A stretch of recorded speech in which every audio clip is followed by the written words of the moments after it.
Good afternoon class. Biology कहाँ तक करा दिए थे?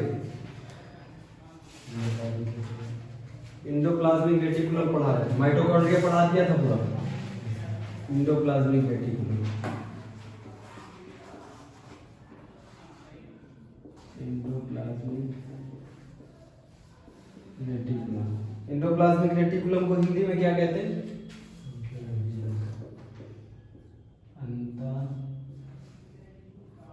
अंतःद्रव्य जालिका। ये अंतःद्रव्य जालिका एक नाली की तरह है, मतलब ये पॉलीथीन का बना है। ये जैसे पॉलीथीन होती वैसे ही है, लेकिन नलिका जैसा है।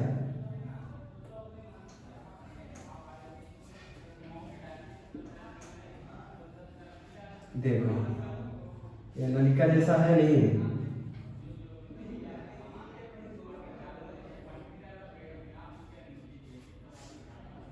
ऐसे नलिका जैसा है। अब इसके ऊपर अगर राइबोसोम चिपका है, इसके ऊपर अगर राइबोसोम चिपका है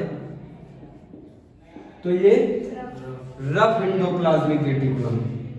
चिपका दे इस पे राइबोसोम, ये देखो।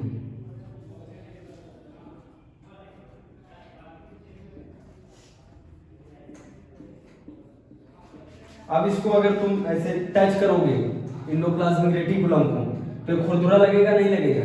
और ये खुरदुरा किस लिए लग रहा है? क्योंकि इस पे राइबोसोम चिपके हैं। अभी एक इसी प्रकार की दूसरी जालिका बना है।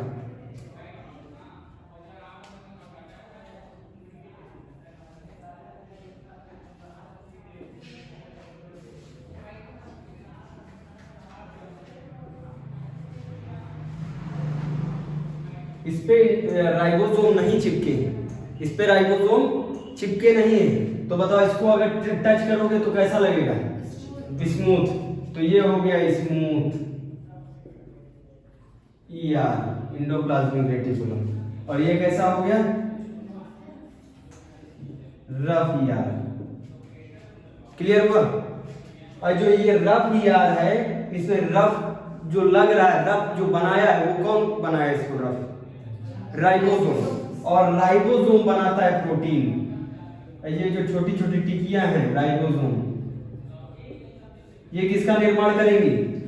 प्रोटीन का निर्माण करेंगी। इसीलिए बताओ प्रोटीन की फैक्ट्री किसको कहा जाता है सेल में? राइबोसोम को। राइबोसोम को प्रोटीन फैक्ट्री कहा जाता है। अब ये प्रोटीन बना के किसको दे देगी? ईआर को। कौन सा ईआर? रफ वाला ईआर, उसको दे देगी। अब ये इसको स्टोर करेगा और प्रवाहन का काम करेगा। स्टोर करेगा और प्रवाहन करेगा। अब बताओ अगर तुम्हारे खेत में मान लो आलू लगी हुई, खेत में आलू हुई, अब तुमको यहां से यूपी से केरल ले जाना है, यूपी से केरला ले जाना है। किसको? आलू को। तो बताओ एक ही गाड़ी यूपी से केरला तक पहुंच जाएगी कि 2-3 गाड़ी बदलनी पड़ेगी? हम कह रहे हैं 3 नहीं बदलनी पड़ेगी, लेकिन 2 तो बदलनी पड़ेगी। पहला जो प्रवाहन का काम करेगा वो करेगा ये रफ इंडोप्लाज्मिक रेटिकुलम। ये 2 काम करता है। एक तो प्रोटीन को स्टोर करता है। प्रोटीन बनाया किसने? राइबोसोम ने। प्रोटीन बना के ऐसे किसको दे दिया? Endoplasmic reticulum. इंडोप्लाज्मिक रेटिकुलम ने इसे पकड़ा और इसको स्टोर किया, और स्टोर करने के बाद कुछ दूर तक प्रवाहन किया, और कुछ दूर के बाद ये किसको ट्रांसफर कर देगा? गोल्जी बॉडी को। गोल्जी बॉडी भी नलिका की तरह बना है। जैसे ये देखो नली इसमें बनी, इसी प्रकार नलिका की तरह गोल्जी बॉडी भी है। वो अलग अलग सेल तक, अलग अलग ऑर्गेनेलिज तक जिसको जरूरत है प्रोटीन की, उस तक कौन पहुंचाएगा? Golgi body.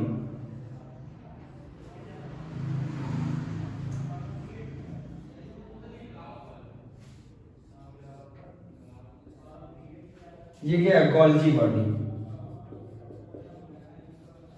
गोल्जी बॉडी है समझ में?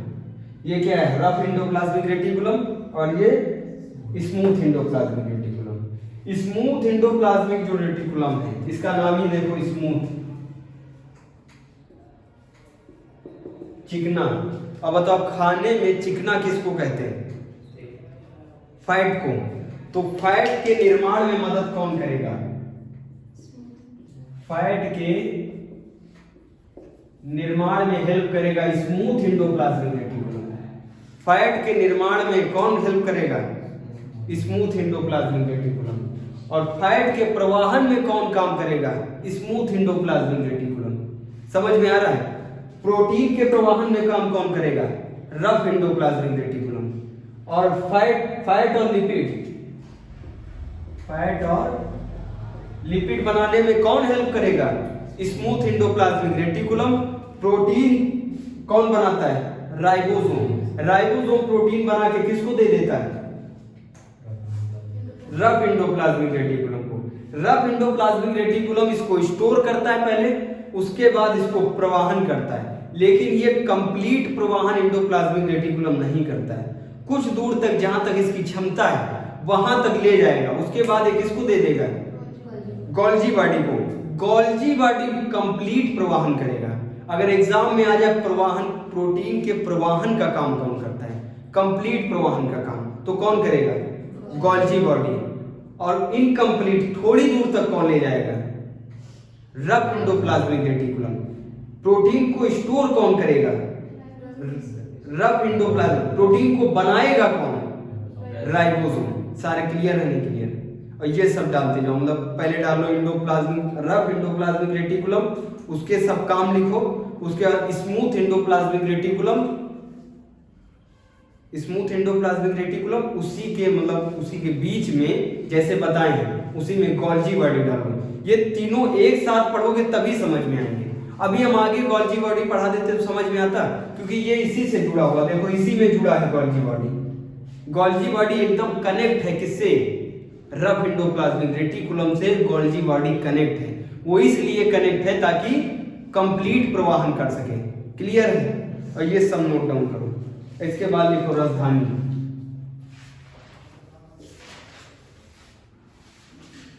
राजधानी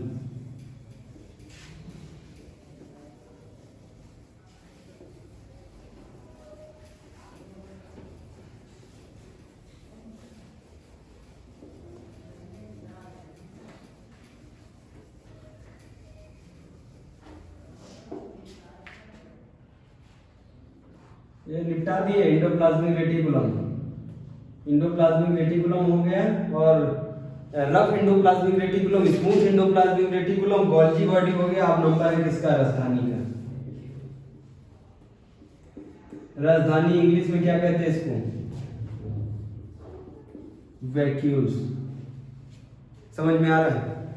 हम शुरुआत से पढ़ा रहे, ये एक सेल है, देखो ये एक सेल बना, ये एनिमल सेल है। समझना, फिर से रिकॉल करा देना। ये एनिमल सेल है। एनिमल सेल देखो गुंबद जैसी है या नहीं? ये जो ऊपर का आवरण है, ये देखो जो बना हुआ ऊपर का आवरण, इसको क्या कहेंगे? Plasma membrane. ये पूरा करा दिए थे प्लाज्मा मेम्ब्रेन। प्लाज्मा मेम्ब्रेन को साइंटिस्ट खींच लिए, और जब खींचे तो इसमें कौन कौन मिला? माइटोकॉन्ड्रिया मिला। माइटोकॉन्ड्रिया को निपटा दिए। उसके बाद एंडोप्लाज्मिक रेटिकुलम, ऐसे एंडोप्लाज्मिक रेटिकुलम, इसको भी निपटा दिए। ये कौन सा है? Rough endoplasmic reticulum. तो इसके ऊपर ऐसे ऐसे राइबोसोम चिपके हुए, और इसी के इधर जस्ट बगल में बना हुआ है स्मूथ एंडोप्लाज्मिक रेटिकुलम। ऐसे करके इस पे राइबोसोम नहीं चिपके हैं। जब नहीं चिपके हैं, कंपट जैसे छोटे छोटे जैसे जेम्स आते हैं, और जेम्स अगर ये डस्टर देखो, ये स्मूथ है, ये देखो डस्टर, और इस पे तुम जेम्स वाली जो छोटी छोटी टैबलेट जैसी आती है उसको इस पे चिपका दो फेविकोल से, तब डस्टर छुओगे तो स्मूथ लगेगा? नहीं लगेगा, रफ लगेगा। इसीलिए इसको रफ एंडोप्लाज्मिक रेटिकुलम कहते हैं। इस पे वो कंपट, वो जेम्स नहीं चिपके हैं, इसको छुओगे तो स्मूथ लगेगा, तो इसको कहते हैं smooth endoplasmic reticulum. Smooth endoplasmic reticulum, smooth मतलब चिकना, वो चिकने को बनाएगा। चिकना क्या होता है? फैट और लिपिड। फैट लिपिड का निर्माण कौन करवाएगा? Smooth endoplasmic reticulum. और ये जो जेम्स कंपट जैसे इस पे चिपके हुए हैं, इसको क्या कहते हैं? राइबोसोम। राइबोसोम बनाएगा प्रोटीन, और प्रोटीन बना के ऐसे किसको? हेल के ऐसे दे देगा, ले जाओ किसको? इंडोप्लाज्मिक, रफ इंडोप्लाज्मिक रेटिकुलम को। रफ इंडोप्लाज्मिक रेटिकुलम पहले इसको स्टोर करेगा, मतलब पहले तुम किसी चीज को पाओगे तो उसको रखोगे ना, कि सीधे बस पा गए भागने लगे, उसको पहले रखेगा, उसके बाद वो प्रवाहन का काम करेगा, लेकिन प्रवाहन का कंप्लीट काम नहीं कर पाएगा, इसलिए उसने असिस्टेंट को रखा है अपने। असिस्टेंट कौन है नीचे? Golgi body. इससे नीचे से बना दिया,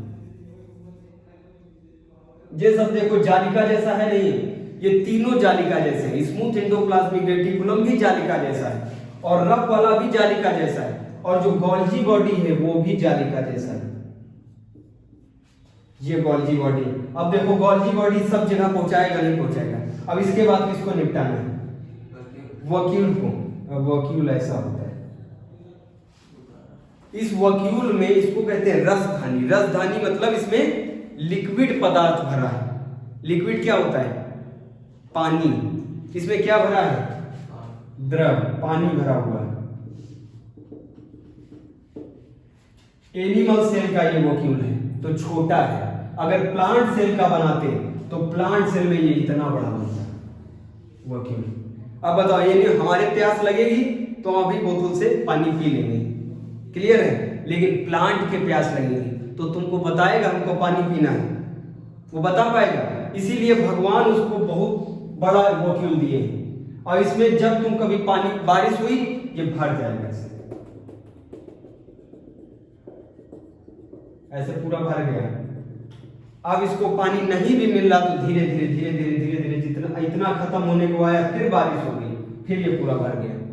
इसीलिए भगवान वक्यूल प्लांट सेल में बड़ा वक्यूल बनाए, बड़ी रसधानी बनाए। बताओ, प्लांट सेल में बड़ी रसधानी या एनिमल सेल में? प्लांट सेल में। हम ये कौन सा सेल बनाए? Animal cell. अगर प्लांट सेल बनाते तो उसमें ये जो झिल्ली लगाए हैं ऊपर से, ये एक लेयर का, इसको दोहरिया कर दो ऐसे। अब इसको दोहरा दिए, सेलुलोज का है, ये कठोर होगा, दोहरा दिए तो ये क्या हो गया? Plant cell. अब इसमें समझना क्या क्या प्लांट सेल में होता है और क्या नहीं होता है। क्या प्लांट सेल में जो है वो सब कुछ एनिमल सेल में होगा? वो सब कुछ नहीं होगा। और इसमें लाइसोसोम, हमारी सेल में लाइसोसोम होता है, लेकिन प्लांट सेल में लाइसोसोम नहीं होता है, क्लियर है? उसमें क्लोरोप्लास्ट होता है, अपने अंदर क्लोरोप्लास्ट, लवक, प्लास्टिड। प्लास्टिड अपने सेल में नहीं होता, उनकी सेल में प्लास्टिड होता है। जो चीज अपनी सेल में होती है और उनकी सेल में नहीं है, वो विशेष करके ध्यान रखना। अब देखो ये क्या बनाए? वक्यूल। रसधानी। रसधानी कैसी है? एनिमल सेल की। हेडिंग डालो, रसधानी। रसधानी ठोस अथवा ठोस। नमक वमक, तुम नमक और पानी पी लोगे, और तो नमक भी किधर स्टोर? नमक भी तो नमक सॉलिड होता नहीं होता, और नमक भी किसमें जाएगा? रसधानी में। ठोस और तरल पदार्थ कोई संग्रहित कौन करता है? एक थैली जैसी संरचना है, किसमें? सेल में। सेल में एक थैला बना हुआ है, उस थैले में ठोस और तरल पदार्थ स्टोर्ड होते हैं, उसको रसधानी बोलते हैं। एनिमल सेल में, जंतु कोशिका में रसधानी छोटी होती है, और पादप कोशिका में, प्लांट सेल में रसधानी बड़ी होती है।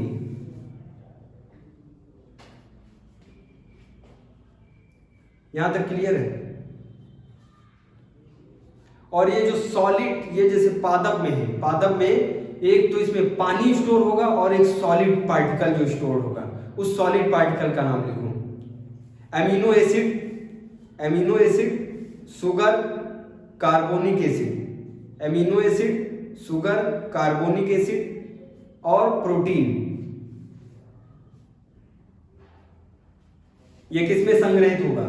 ये चीजें सॉलिड में, ये सॉलिड है नहीं, शुगर, एमिनो एसिड ये सब सॉलिड है, और ये सब प्लांट सेल में पानी plus sugar, protein, amino acid किसमें स्टोर होगा?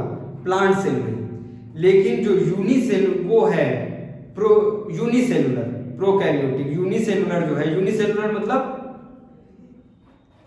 एक सेल वाला, सिंगल सेल ऑर्गेनिज्म, बैक्टीरिया, क्लाइडोमोनास, ये सब ये क्या होते हैं? यूनिसेलुलर। एक सेल वाले को तुम ऐसे नंगी आंखों से नहीं देख पाओगे, इधर एक सेल वाले सब ऐसे उड़ रहे हैं। और वायरस को, कोई कोरोना वायरस को देख पाता है? बैक्टीरिया को देख पाओगे? वो सब सिंगल सेल ऑर्गेनिज्म है। उनकी जो सेल है, सिंगल सेल ऑर्गेनिज्म की जो सेल है, उसमें भी वॉक्यूल होगा नहीं होगा?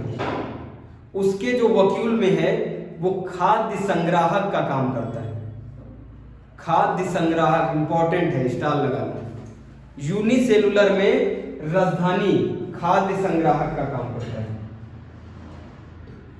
एनिमल सेल बनाए, एनिमल सेल में क्या स्टोर करेगा? Mainly water. एनिमल सेल में रफ करके बना देते हैं। ये देखो डायग्राम बनाए और हम लिखवाने जा रहे हैं वॉक्यूल के बारे में। वॉक्यूल्स, इसका पहला पॉइंट लिखो। ये क्या करेगा? एनिमल सेल में जंतु कोशिका में वाटर स्टोर करेगा। अब यहीं पे आगे प्लांट सेल में, पादप कोशिका में, प्लांट सेल में water plus solid particle. Solid particle में क्या? Sugar, amino acid plus protein plus carbonic acid.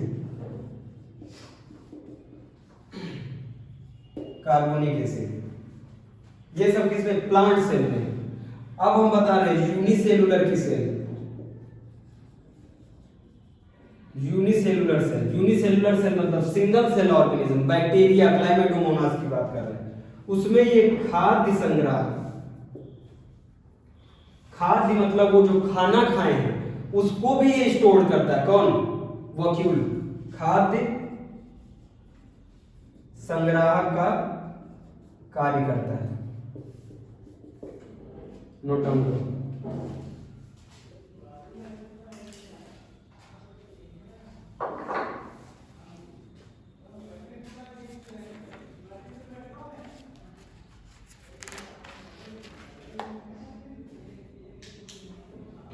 Note down किए? रफ कर दे। वॉक्यूल आया समझ में एकदम? किसी को कोई दिक्कत? वॉक्यूल सब लोग लिख लिए, इनके काम लिखो वॉक्यूल के। सिंपल बताएं, सेल में एक साइड में जैसे वो बैलून होता है, वो जो होली में वो जो पानी भर के मारा जाता है, उसी प्रकार का अपनी सेल में एक होता है बैलून जिसमें पानी भरा हुआ है। एनिमल सेल में मेनली क्या भरा होता है? वाटर। अगर वही प्लांट सेल में देखोगे तो उसमें water plus sugar, amino acid, protein, carbonic acid, ये सब होता है। वाटर प्लस ये सब होता है। तरल पदार्थ प्लस ठोस पदार्थ, ये सब ठोस है ना, ये सब सॉल्यूट पार्टिकल है। और यूनिसेलुलर मतलब सिंगल सेल ऑर्गेनिज्म, बैक्टीरिया, क्लाइमेटोमोनास, उसमें ये यही वाला, ये जो पानी का भरा हुआ बैलून, वो खाद्य संग्राहक का काम करता है, फूड स्टोरेज का काम करता है। क्लियर हुआ? तीनों के काम। एनिमल सेल में वाटर स्टोरेज का, प्लांट सेल में वाटर प्लस सॉल्यूट पार्टिकल कौन कौन से? Sugar, amino acid, protein, carbonic acid. Clear हुआ? यूनिसेलुलर ऑर्गेनिज्म में, यूनिसेलुलर मतलब यूनिसेलुलर वो होते हैं जो तुम आंखों से नहीं देख सकते हो, और छोटे वाले एकदम पिद्दी भर के, प्रोकैरियोटिक। अब उनको देखने के लिए तुमको माइक्रोस्कोप लगाना पड़ेगा। माइक्रोस्कोप जब साइंटिस्ट इसको खोजे होंगे तो वो पहले यूनिसेलुलर एक बैक्टीरिया पकड़े होंगे, फिर बैक्टीरिया की सेल के अंदर गए होंगे और उसकी सेल में वॉक्यूल में गए होंगे, और वॉक्यूल में खोजा होगा, जब उसका वॉक्यूल निकाले होंगे और फोड़ दिया होगा वॉक्यूल को, तो उसमें से क्या निकला होगा? थोड़ा सा पानी निकला होगा और फूड निकला होगा। तो उसको क्या पता है कि ये फूड का स्टोरेज भी करता है।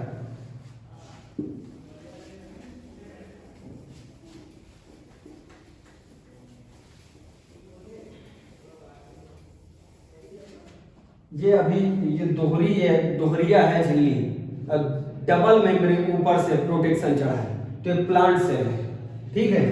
और इसको हम क्या पढ़ा रहे हैं, एनिमल सेल पढ़ा रहे हैं। अलग से नहीं होगा, सब एक ही में होगा, थोड़ा डिफरेंस होता है उसको देख लेना बस। सब में एक ही जैसा कुछ चीजें हैं जो उसमें नहीं है बस, और सब वैसा ही, और सबका काम भी वही है। तो अलग से प्लांट सेल और एनिमल सेल नहीं पढ़ा जाता है, एक ही में पढ़ना पड़ता है। अब ये क्या हो गया बताओ, एनिमल सेल हो गया। इसमें माइटोकॉन्ड्रिया निपटा दिए, और रफ एंडोप्लाज्मिक रेटिकुलम निपटा दिए, स्मूथ और ये गोल्जी बॉडी, ये है राइबोसोम, इनको सबको निपटा दिए। और ये क्या है, वॉक्यूल, इसको भी निपटा दिए। अब बारी है लाइसोसोम की।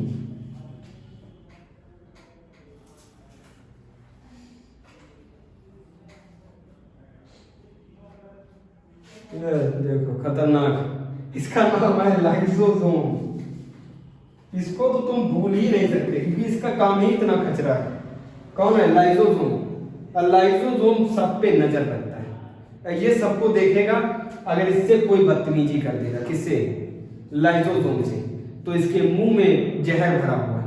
अब बताओ, सांप से अगर तुम खिलवाड़ कर दोगे, उसके बिल में हाथ डाल के ऐसे खखोड़ दोगे, तो तुम्हारे काट लेगा, नहीं काट लेगा। वैसा ही इसका सिस्टम है। इसके मुंह में क्या है, हाइड्रोलिटिक एंजाइम।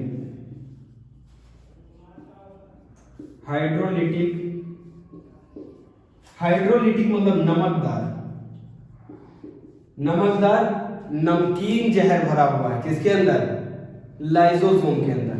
और लाइसोसोम बहुत खतरनाक है। ये इसके पास जाएगा, ये मतलब ये कोई होता है जो जानबूझ के लड़ाई लेते हैं और ऐसे टिपिया देंगे तुमको लड़ाई करने के लिए। ये इनके पास जाएगा, किसके पास, माइटोकॉन्ड्रिया के पास। माइटोकॉन्ड्रिया से कहेगा तुम एनर्जी बना रहे हो, नहीं बना रहे। ये कहेंगे 1 साल से हम एनर्जी बना रहे हैं, अब हम एनर्जी नहीं बनाएंगे, अब हमको हॉलीडे चाहिए, हम स्ट्राइक कर देंगे। कौन कह रहा है, माइटोकॉन्ड्रिया। तो माइटोकॉन्ड्रिया के ऊपर थूक देगा, और थूक देगा माइटोकॉन्ड्रिया का, और क्या हो जाएगा, मर जाएगा। इंडोप्लाज्मिक रेटिकुलम के पास जाएगा और यहां इसको मारेगा। उसके बाद सेंट्रोसोम, यहाँ पे साइड में ऐसे सेंट्रोसोम होते हैं, तारक का है। सेंट्रोसोम से कहेगा जल्दी एक नया माइटोकॉन्ड्रिया बनाओ, जल्दी इस सेल को डिवाइड करो, एक नया माइटोकॉन्ड्रिया बनाओ, नहीं तो हम तुमको मार देंगे। तो बताओ, ये तुरंत बनाएगा एक नया माइटोकॉन्ड्रिया। अगर इसमें कोई भी दुविधा में आ गया, अब ये अगर स्ट्राइक कर देंगे, तुम सोचो ये काम भी अच्छा कर रहा है। अगर माइटोकॉन्ड्रिया स्ट्राइक कर दे तो एनर्जी तुम्हारे सेल में कौन बनाएगा, एनर्जी तो माइटोकॉन्ड्रिया बनाता है। अब वो कह रहा है कि हम एनर्जी नहीं बनाएंगे, तो बताओ उसको मार देना ही अच्छा है, नहीं। और अगर ये डैमेज हो गया, मान लो इसको किसी ने थूड़ थाड़ दिया, किसको, माइटोकॉन्ड्रिया को 1-2 लात मार दी।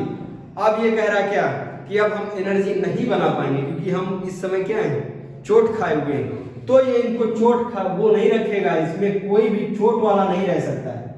इसमें अगर किसी के चोट लग गई तो ये जो लाइसोसोम है उसको सीधे मार देगा। या तो ये कहता है तुम परमानेंट काम करते रहो, यहाँ पे चोटिल होके नहीं बैठ सकते हो। अगर तुम चोटिल होके थोड़ी देर भी माइटोकॉन्ड्रिया अगर ना वर्क करे तो क्या है, वो सेल में कोई एनर्जी बना पाएगा, और लगातार एनर्जी बनानी पड़ती है। अब बताओ, ये चोटिल होके अगर ये एनर्जी नहीं बनाएंगे तो वो भी अपना सही काम कर रहा है, और ये अगर इसको नहीं मारेगा तो तुम मर जाओगे, सेल सारी मरने लगेंगी। इसीलिए इस सब जितने भी लाइसोसोम हैं अपने शरीर में अरबों सेल है, अरबों सेल से नाखून, हड्डी, बाल सब सेल से बना हुआ है। अब बताओ, इतनी सेलों में हर जगह लाइसोसोम होगा, नहीं होगा, और ये हर जगह वही काम करता है। अगर कोई अपना काम नहीं कर रहा है तो उसको क्या करेगा, टपका देगा। कौन, लाइसोसोम। अब ये अकेला विलन है, इसमें अकेला विलन है, नहीं है।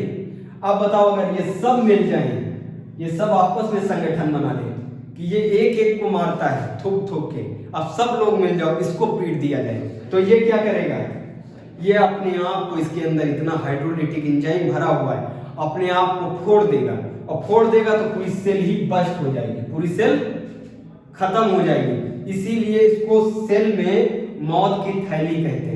आत्मघाती थैली किसको कहते हैं, लाइसोसोम को। आत्मघाती थैली, आत्मघाती थैली क्यों कहते हैं, क्योंकि अगर इसका दिमाग सटक गया, और ये सरदार है, अगर एक सरदार पगला जाता 100-200 को ले डूबता है, ऐसा होता नहीं होता है। सरदार से पंगा नहीं लेना चाहिए।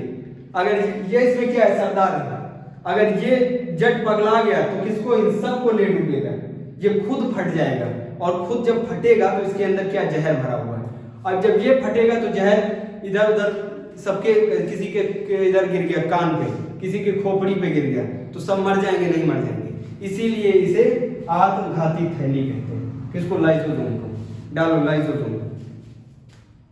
ये प्लांट सेल में नहीं होता है, देखो खास बात, ये प्लांट सेल में लाइसोसोम नहीं होता है। खोज किसने की थी इसकी, डी डूबे खोज की थी लाइसोसोम की। लाइसोसोम खोजकर्ता कौन है, डी डूबे। डी डूबे ने खोज की थी। हिंदी में लिखते क्या, डी डूबे, ठीक है। अब आ रहा समझ में, इंग्लिश में नहीं आ रहा। डी डूबे ने खोज की थी, और नाम भी देखो इनका खतरनाक है, डी डूबे। और एक खतरनाक इंसान की खोज की है, किसकी, लाइसोसोम की। और ये जब देखे इसमें एनिमल सेल में एक विलन है अमरीशपुरी, कौन, लाइसोसोम। तो ये तुरंत प्लांट सेल में देखे कि इधर भी अमरीशपुरी है कि नहीं है, लेकिन उसमें देखा नहीं है। वो कॉमेडी फिल्म बन रही, कॉमेडी फिल्म में अमरीशपुरी का क्या रोल है, कोई रोल है? वो प्लांट सेल में कॉमेडी मूवी है वो, उसमें इसका रोल नहीं है। लेकिन एनिमल सेल में लाइसोसोम होता है, और लाइसोसोम एकदम विलन का काम करता है। अगर कोई मतलब बैठ गया, वर्क नहीं कर रहा, तो उसको सीधे मार देता है। अमरीशपुरी की पुरानी वाली फिल्म में देखिए, उसमें जो काम करवाता है, अपने जो वर्कर होते हैं उनसे काम करवाता है। अगर वो काम नहीं करते तो चपका चलवाता है, और चपका गुस्सा आ जाते हैं, नहीं करेंगे काम, तो सीधे वही काम किसका है, लाइसोसोम का। तो आप जब भी मूवी देखना तो अमरीशपुरी का दूसरा वैसे स्लाइस करके लाइसोसोम सोच लेना, लाइसोसोम भी वैसा ही काम करता है। इतना आया, क्लियर हुआ? देखो ये कोशिका के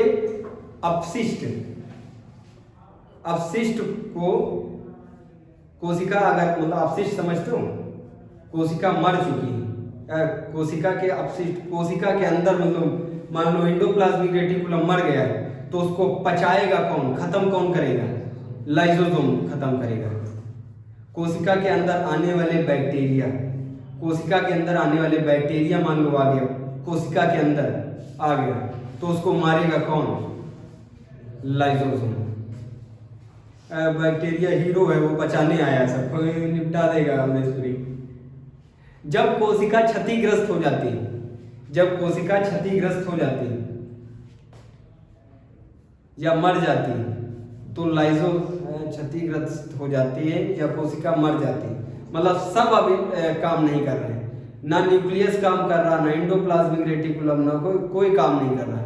तो बता, कोई काम नहीं करेगा तो क्या ये लाइसोसोम प्रोटीन बनाएगा, क्या लाइसोसोम वो एनर्जी बनाएगा?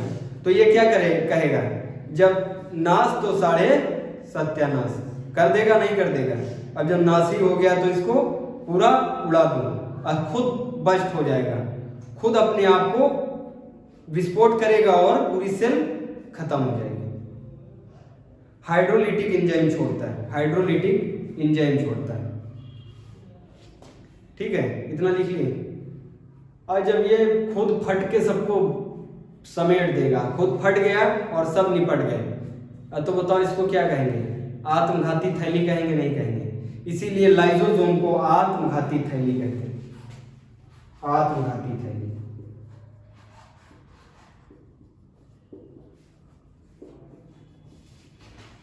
आत्मघाती थैली किसको कहते हैं, लाइसोसोम को। लाइसोसोम में कोई दिक्कत, लाइसोसोम में कितना सिंपल है भैया, कोई अपशिष्ट होगा, कोई काम नहीं कर रहा है, या सेल मर गई है, तो वो जब सेल मर गई है तो अकेले लाइसोसोम क्या कर लेगा, और जब मर गई है तो उसको निपटा ही दो तो ठीक है, तो पूरा निपटाने का कौन काम करेगा, लाइसोसोम। सिंपल है।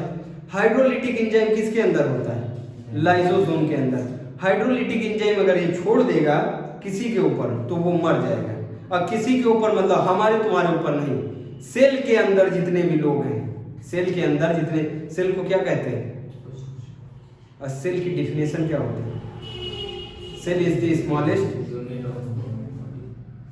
Structural and functional unit of life है ना। स्ट्रक्चरल इसको कहा है कि इसका देखो स्ट्रक्चर ऐसा बना हुआ और ये स्ट्रक्चर पूरा फंक्शन करता है।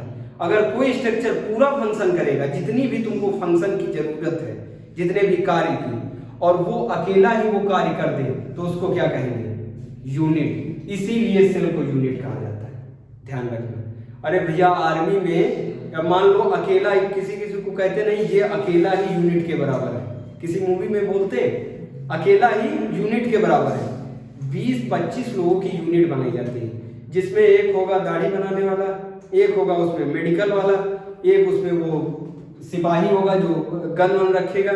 अगर कोई कह दे हमको किसी की जरूरत नहीं, हमको मिशन पे भेजा जाए, हम अकेले ही हम सब काम करके आ जाएंगे, तो उसको बताओ वहाँ का जो अधिकारी उसको बहुत बढ़ा चढ़ा के क्या कहेगा? उसकी पीठ थपथपाएगा, कहेगा ये मिस्टर अकेले ही पूरी यूनिट के बराबर है।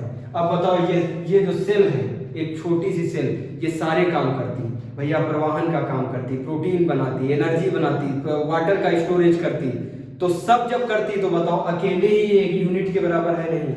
इसीलिए सेल को एक यूनिट कहा जाता है, structural and functional unit of life. Life को चलाने के लिए जो स्ट्रक्चर बना, और शब्द में कंफ्यूज ना हो, जो स्ट्रक्चर है, देखो पूरा स्ट्रक्चर है गुंबद जैसा, स्ट्रक्चरल एंड फंक्शनल, फंक्शन करता है अकेले यूनिट के बराबर, तब ये लाइफ चलती है। तो इसको क्या बोलेंगे? सेल, कोशिका। क्लियर है? अब दूसरी हेडिंग डालो, कोशिका द्रव।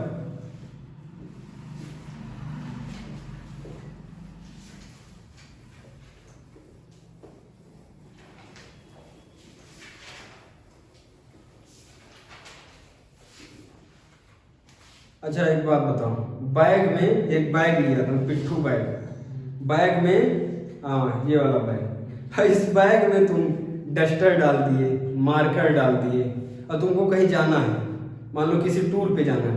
अब टूर पे सब रख लेते, नहीं रख लेते, और टूर पे गए तुम, उसमें कोलगेट, डस्टर, मार्कर और सब रख लिए, लोटिया, थरिया सब रखोगे, नहीं रखोगे?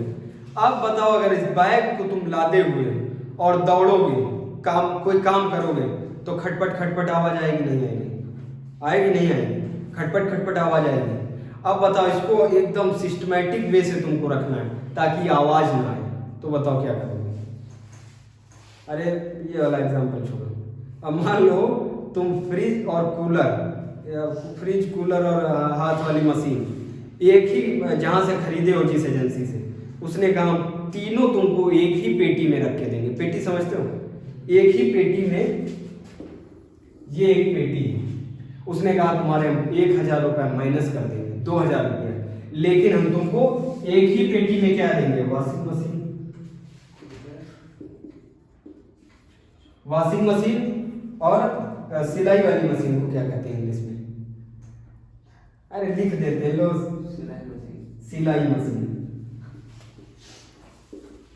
सिलाई मशीन। और एक फैन रख लो, फैन, एसी।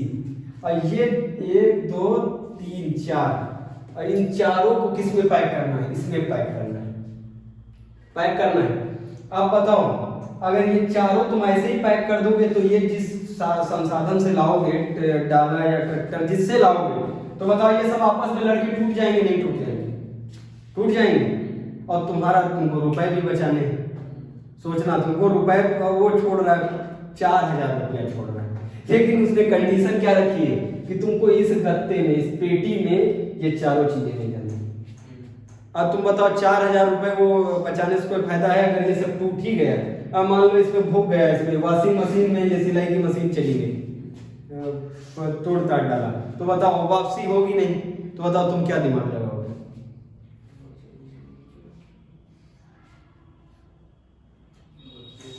अरे जो बड़ी चीज नीचे रखेंगे सही से, पागल, बड़ी है तो वॉशिंग मशीन नीचे रख ली, वॉशिंग मशीन रख दी, वॉशिंग मशीन, वॉशिंग मशीन के ऊपर अब बताओ क्या रखोगे? साइड में सिलाई मशीन, फैन और एसी ऊपर रख दी। अब जब ये चलेगा डाला ठक ठक ठक ठक ऐसे आवाज कहीं पे ब्रेकर पड़ गया हो ऊंचे नीचे, तो बताओ ये सिलाई वाली मशीन इसमें ठोकर मारेगी, ठोकर नहीं मारेगी? तो गड़बड़ा जाएगा नहीं गड़बड़ा जाएगा? यार थर्माकोल होता नहीं होता है। हाँ इसमें भर दो। देखो अब देखो हम तुमको बता रहे हैं कैसे लाना। अब जब कोई पैसे छोड़ दे एजेंसी में तो छुड़वा लेना और इसमें थर्माकोल भर दो। ये वॉशिंग मशीन रखी, इसमें सब थर्माकोल यहाँ भरती है। और थर्माकोल भरने के बाद इधर सिलाई मशीन कर दी। अब बताओ ये अगर आपस में लड़ेंगी तो मशीन पे आएगी ठोकर? नहीं हो तो थर्माकोल पे आएगी ना। अब इसके बगल में क्या रखे थे? फैन। इधर भी थर्माकोल है और ऊपर भी थर्माकोल है, इधर रखी एसी। अब बताओ ले आओगे तुम, चाहे जितना झटका लगे तो बताओ ये वॉशिंग मशीन डैमेज होगी? नहीं डैमेज होगी। भगवान यही सिस्टम बनाए। उसने सोचा अगर इसमें हम नहीं भरेंगे कुछ तो ये जब अपना काम करेंगे तो एक दूसरे के ऐसे लात मार देंगे। मान लो जैसे माइटोकॉन्ड्रिया अपना एनर्जी बना रहा है, अब ये उसमें ऐसे खोपड़ी लगा दिया, ऐसे 2 बार खोपड़ी लगाया, खोपड़ी पे उसने लात मार दी, तो सब गड़बड़ हो जाएगा। ये अमरीशपुरी के पास ये लाइसोसोम के अगर कुछ छू गया तो ये तो सत्यानाश कर देगा। इसीलिए भगवान कोशिका द्रव भरती है इसमें। इस सेल में ये चारों तरफ देखो कोशिका द्रव भर दिया थर्माकोल जैसा। अब सब अपनी अपनी जगह काम करेंगे नहीं करेंगे, चाहे जितना तुम ऐसे ऐसे हिलो डुलो। तो सेल में अगर ऐसे हम दाब भी दें, देखो कई सारी सेलें दब रही, तो बताओ इसमें कोई आपस में लड़ जाएगा?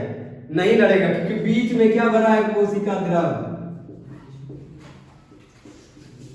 कोशिका द्रव, द्रव मतलब जेली जैसा मटेरियल। कहां पे भरा है?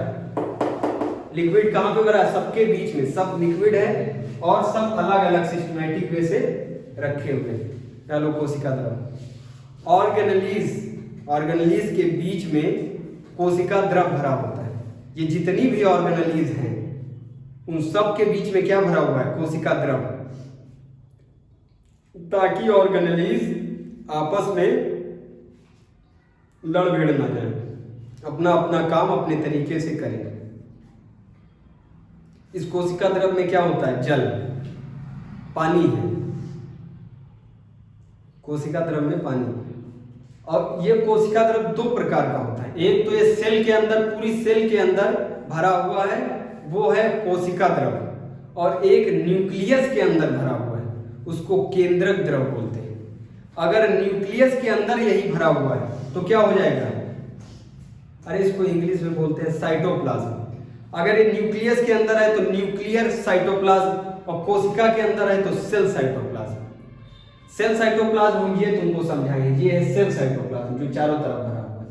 इसी के बीच में है न्यूक्लियस।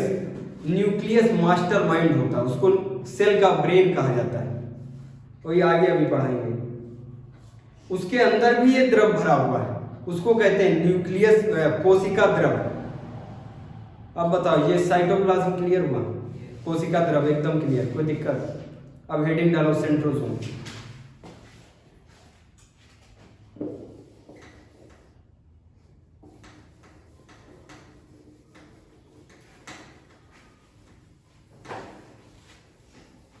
सेंट्रोसोम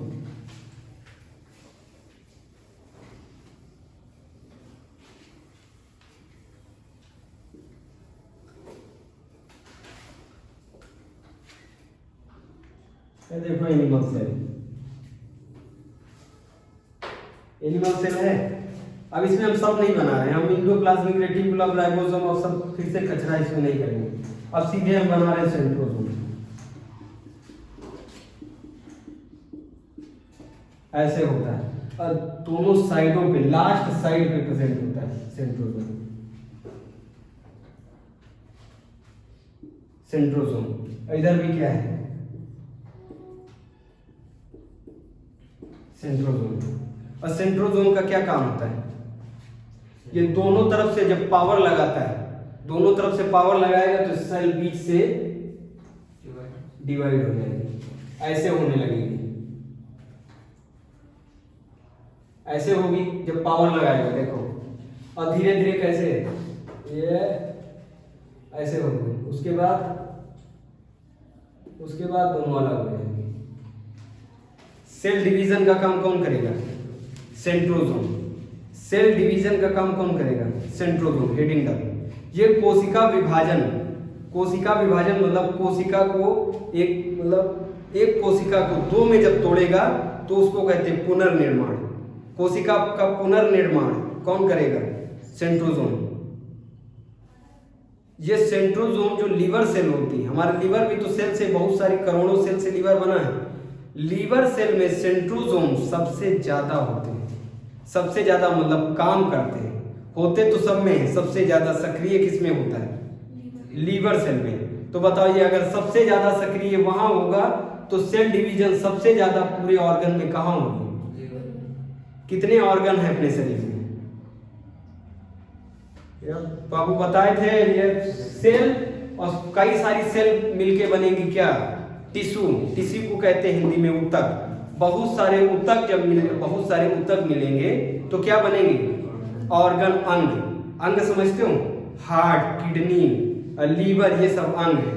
अंग बनेंगे और कितने अंग हैं? 78 मानव में अंग है, 78। और उसी में से हार्ट है, लीवर, ये सब है। तो इसी में से एक लीवर है, नहीं है?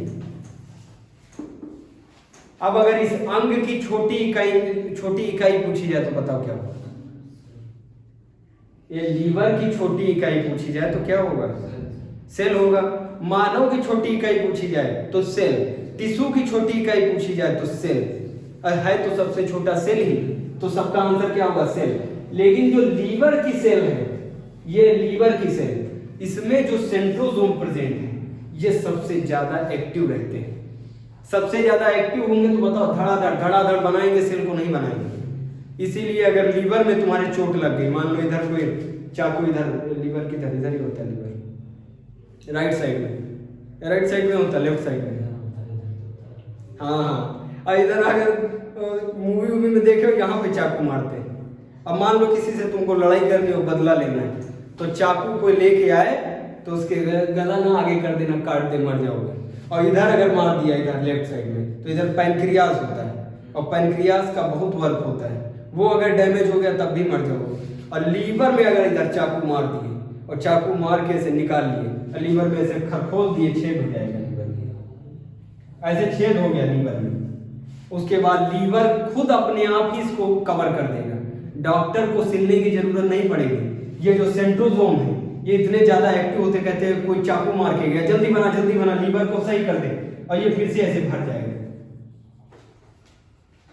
अगर राइट साइड में चाकू लगी है, इस साइड में, तो तुमको आईसीयू में नहीं ले जाएंगे, कहेंगे अरे रुको अभी ठीक ठाक किए देते, इसको टाका मार दे, फिर ले जाओ घर आराम से। और अगर तुम्हारे इस साइड में मार दिए चाकू तो फिर टपक जाओगे, आईसीयू में जाओगे। आईसीयू जो होता है वो, आईसीयू का फुल फॉर्म होता है इंटेंसिव केयर यूनिट। आईसीयू का full form intensive care unit. वहां पे एक लेडीज या जेंट्स हमेशा खड़ा रहता है उसी मरीज के पास। वो किस लिए खड़ा होता है? कब टपक जाए तो मैसेज देता है वो, इसलिए उसको ऐसा नहीं होता। वहां पे वेंटिलेटर होता है, वेंटिलेटर ऑक्सीजन लगी होती है।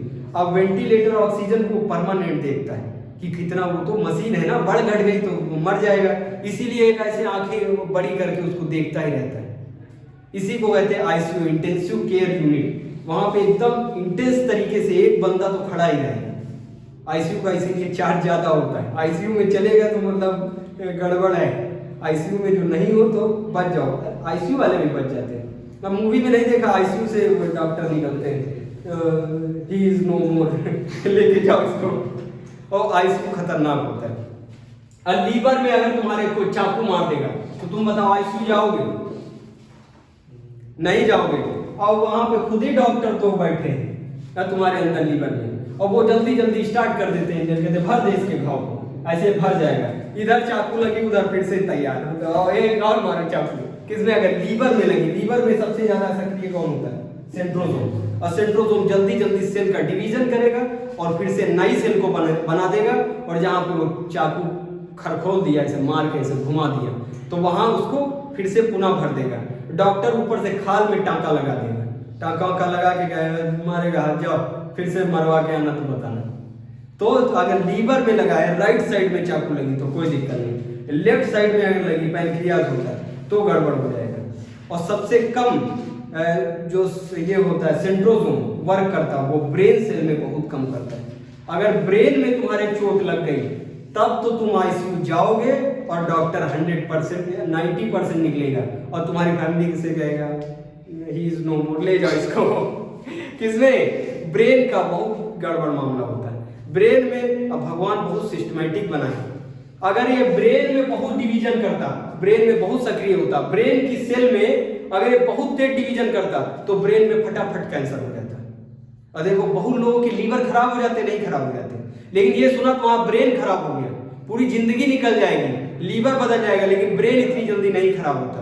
और ब्रेन अगर खराब हो गया, हर सेल अगर बहुत डिवीजन कर गई तो ट्यूमर बन जाता है, ट्यूमर एक गांठ बन जाएगी। इसीलिए तुम सबसे ज्यादा बीमारी सुनोगे लीवर में। ये दारू वारू पी के खूब पीते हैं और फिर लीवर खराब हो जाता है। कभी दारू पी के ब्रेन खराब होते सुना है? केवल 10% गीलियल सेल है, भगवान गीलियल सेल बनाए, उसमें सेंट्रोसोम सक्रिय रहता है गीलियल सेल में, और गीलियल सेल की वजह से ब्रेन में ट्यूमर हो जाता है। नहीं तो कभी भी ब्रेन कैंसर ना हो, ब्रेन कैंसर कभी भी ना हो। इसीलिए हेलमेट पहनने को कहते हैं। ये तुम अगर गिर गए और वो न्यूरॉन, जो न्यूरॉन से बना होता है ब्रेन, अगर न्यूरॉन ऐसे है वैसे हो गया तो तुम कोमा में चले जाओगे। इसीलिए हेलमेट पहनने, वो गवर्नमेंट अपने लिए नहीं कहती, तुम्हारी सुरक्षा के लिए हेलमेट कहती है। और कहो पुलिस वाले से लड़ाई कर दे, या जो बाइक वाले होते हैं, अगर 1 लाख रुपया है किसी बाइक वाले के पास, पूरी गवर्नमेंट खरीद लेगा। 1 लाख रुपया अगर पॉकेट में है तो तुरंत हमको पकड़ेगा, चाचा है हमारे विधायक, कहेगा नहीं कहेगा। और हेलमेट 100% नहीं लगाएगा, वो अपनी सेफ्टी के लिए कहते हैं। वो उस बाइक तुम्हारी जान के लिए सरकार कहती है कि बाबू हेलमेट लगा के चलो। अगर गिर गए, इसके सिर के बल गिर गए तो फिर, और जो न्यूरॉन से बना है ब्रेन, न्यूरॉन अगर डैमेज हो गया तो उसको बहुत मतलब जुड़ेगा ही नहीं, बहुत मुश्किल है जोड़ना। जब तक वो जोड़ेंगे तब तक इंसान मर जाएगा। ठीक है, अभी यहीं तक, और आगे जो है इसी कहां से, सेंट्रोसोम से ही स्टार्ट करेंगे। सेंट्रोसोम के बाद बता देंगे प्लास्टिड और ये सब करते हुए पूरा न्यूक्लियस निपटा देंगे। क्लियर है? नोट डाउन कर लो।